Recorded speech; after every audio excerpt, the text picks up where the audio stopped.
Hey, I'm Katie. Welcome back again. Today we're going to be talking about Suicide Notes from Beautiful Girls by Lynn Weingarten. I gave this book an 8 out of 10, and I really enjoyed it, but it was completely shocking. The ending was very obscure and indefinite, which, can go either way. Sometimes you're really thinking about it and kind of always like, oh, like I can decide what I think happens. And sometimes you're frustrated. And with this one is a little bit of both because like I want to know, but it's also cool to be able, to think about it sometimes. I still haven't been able to get this book out of my brain, and it's been a couple weeks since I read it. Um, in all honesty, I can't really decide how I feel about it because I have a really hard time reading through books when I don't like any of the characters. And like I try really hard to because I know this, like if I don't appreciate the characters, I can't like the book. I don't really like The Great Gatsby, even though it's marvelous writing, because I don't like the characters. I think they're horrible people. And I had a similar problem with this book, but the writing was just so well done, and even though I didn't like the characters, they were just so perfectly written that I don't know, I just can't have any negative feelings about the book itself. Um, they were very frustrating characters though.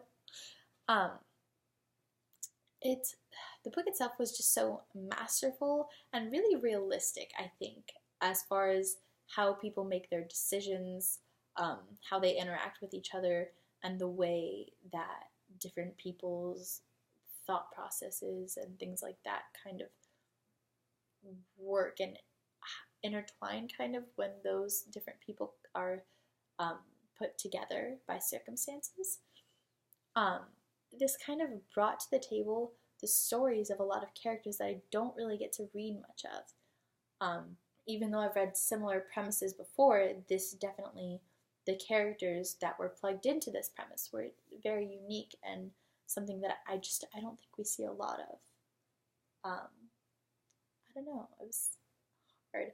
I went into this book kind of getting a very mixed feelings. It was very Go Ask Alice-esque, and then I came out feeling something totally different and unique that I can't even think of a book to compare it to because it's just something that I really haven't seen done before. So I really liked this book. It was definitely an enticing if stressful read, and I definitely think this is a really good book for people who like intense and very exciting plot twists that you kind of like are like, that could happen, but you don't seriously consider it, and then it happens in a way that you would never expect. Definitely a really good book, a really interesting read, not at all what I anticipated. So that's going to be it for the spoiler-free section. I would definitely recommend you check out this book, and we're going to go ahead and start in with the spoilers. Okay, I will admit that the idea that Delia might still be alive, I considered it. It passed through my brain once or twice, right when I was starting the novel, just because it's standard, like whenever someone's dead. Like I said in my Wayfarer video, you kind of always are like, but what if they're not?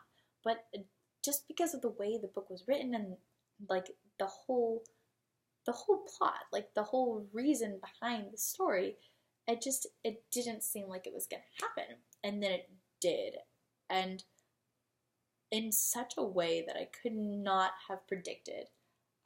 It was very a cunning and secretive plot, a really great plan, and even though it's kind of unrealistic, it also feels like it could happen because it's a ridiculous kind of action, but it was really thought out, and like the way that it happened was very like intelligently done by all of the people who were, um, faking her death and kind of the circumstances around it, the fake letters and suicide notes that are going back and forth, and like the different interactions with people. It was really interesting.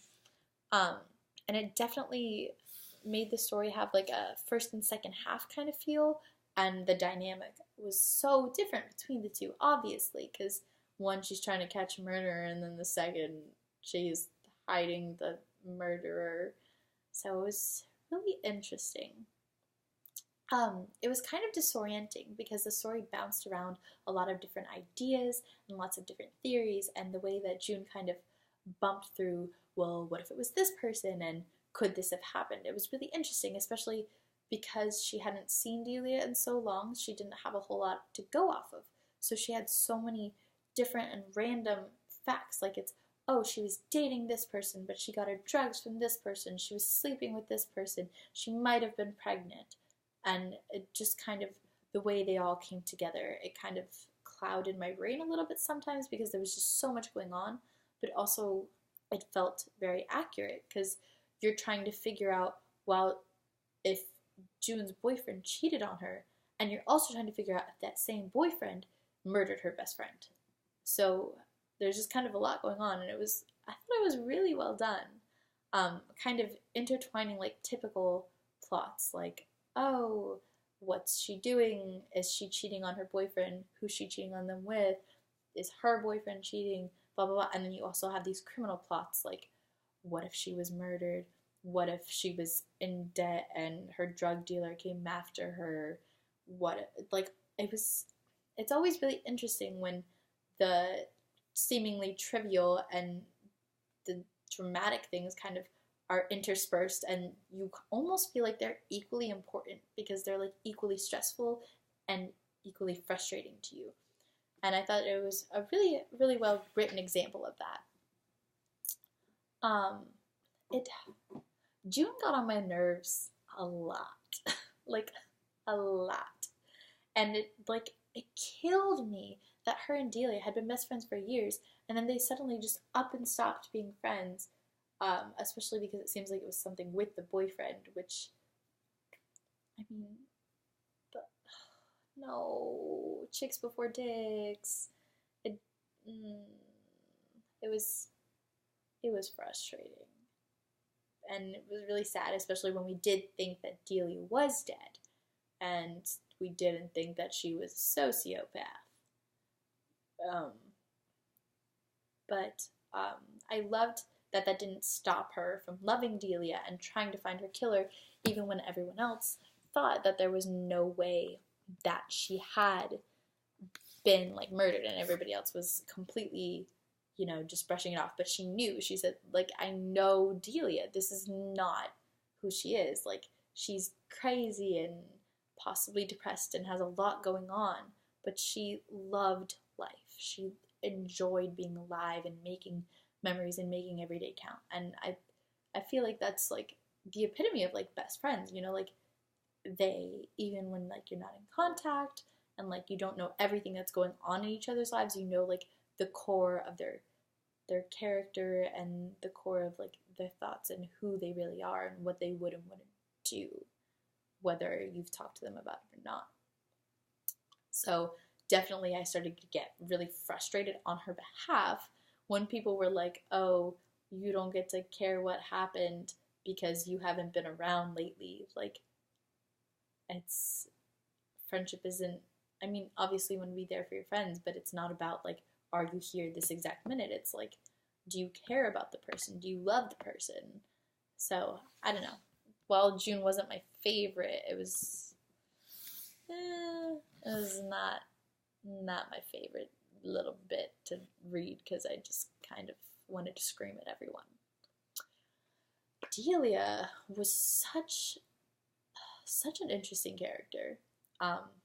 She definitely, like I said, I feel like she might have been a sociopath because she regarded everyone else's feelings with such apathy, and it was chilling how much she didn't care how other people felt. Like, she acted based on how she knew that they would react, not because she actually cared.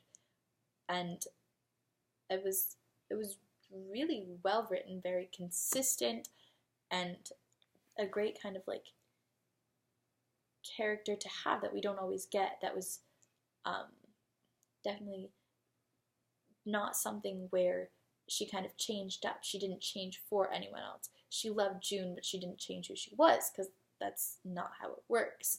Like, she was like, I love you, I want you to be with me, but if you won't, you don't get to be anywhere, because we're not gonna roll with that. Like, it didn't stop her from making the decision she would have made otherwise, and it was really chilling. Um, it was really interesting to see how careful she was with June, how much she wanted to protect her feelings, and just do whatever it took to keep June happy.